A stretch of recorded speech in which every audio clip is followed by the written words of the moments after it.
મિત્રો, તમે ઘણા બધા પ્રકારની ચટણી બનાવતા હશો અને ખાતા હશો, પણ આજે હું તમારી સાથે ટમેટાની એવી ચટણીની રેસીપી શેર કરું છું જેને તમે ટમેટાનું રાયતું પણ કહી શકો. મારા ઘરમાં જ્યારે આ ચટણી બને ત્યારે એને હંમેશા ટમેટાનું રાયતું કહેવામાં આવે છે.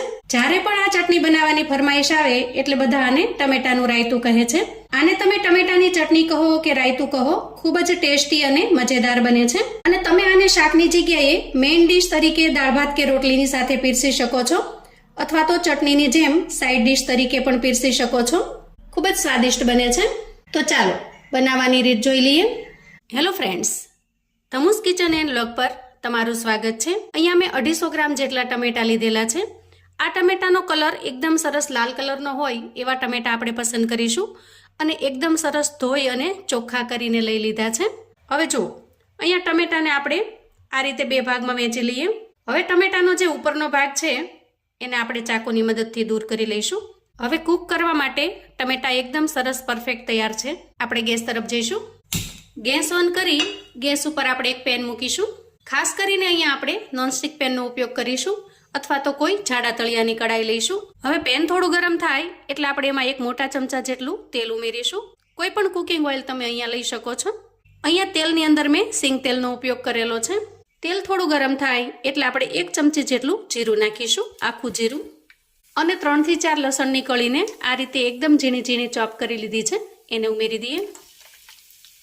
અહીંયા જીરું કકડાવી લેવાનું છે અને લસણની કળીઓને થોડી બ્રાઉન કલરની થાય ત્યાં સુધી સાંતળી લેવાની. અને 5 ચમચી જેટલી હિંગ ઉમેરીશું.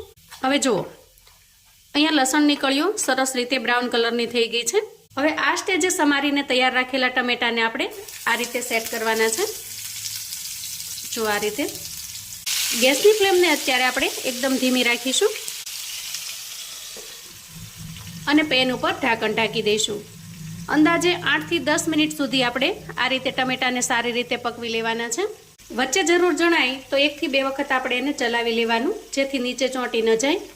ખાસ કરીને એટલા માટે જ આપણે અહીંયા નોનસ્ટિકનો ઉપયોગ કરેલો છે.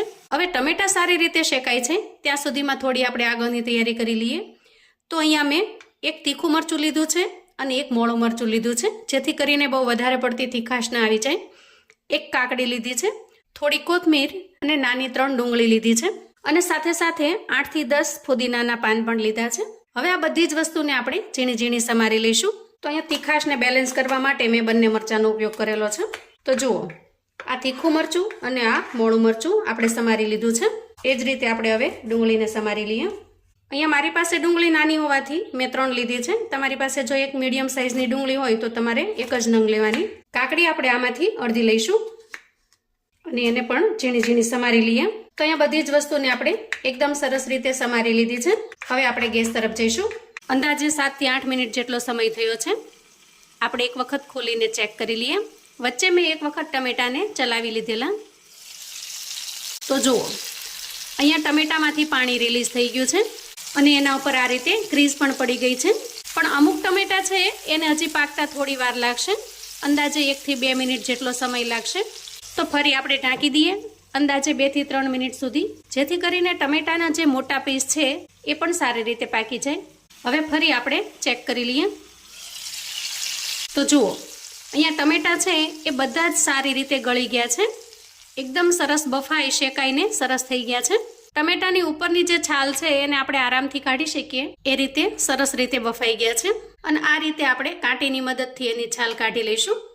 હવે આ રીતે તૈયાર થયેલા ટમેટાને આપણે મેશ કરી લેવાના છે. તો કાંટીની મદદથી અથવા તો મેશરની મદદથી ટમેટાને મેશ કરી લઈશું. ટમેટા સરસ રીતે બફાઈ ગયા છે તો આપણે અહીંયા મેશર લેવાની જરૂર નહીં પડે. કાંટીથી જ એકદમ સરસ રીતે મેશ થઈ જશે. હવે આપણે સ્વાદ પ્રમાણે મીઠું ઉમેરીશું અને 1/4 ચમચી જેટલું કાશ્મીરી લાલ મરચું ઉમેરીશું. કાશ્મીરી લાલ મરચું ઉમેરવાથી ચટણીનો કલર એકદમ સરસ લાલ બને છે. હવે આ બંને વસ્તુને મિક્સ કરી દઈએ અને ઢાંકણ ઢાંકી ફરીથી 2 થી 3 મિનિટ સુધી આ ટમેટાને સારી રીતે પાકી જવા દઈએ, જેથી કરીને ટમેટાનો એકદમ સરસ માવો બનીને તૈયાર થશે. હવે અંદાજે 2 મિનિટ પછી ઢાંકણ ખોલીને ચેક કરીશું. તો જુઓ, અહીંયા ટમેટા એકદમ સરસ રીતે મિક્સ થઈ ગયા છે અને એના અંદરથી તેલ પણ થોડું સેપરેટ થઈ ગયું છે. તો અહીંયા ગેસની ફ્લેમને આપણે બંધ કરીશું અને તૈયાર કરેલા આ ટમેટાને આપણે થોડી વાર માટે ઠંડા થવા દેવાના છે. ઠંડુ થઈ ગયા પછી આપણે એમાં મસાલા કરી લઈએ. સૌથી પહેલાં ઝીણું સમારેલું તીખું મરચું ઉમેરીશું.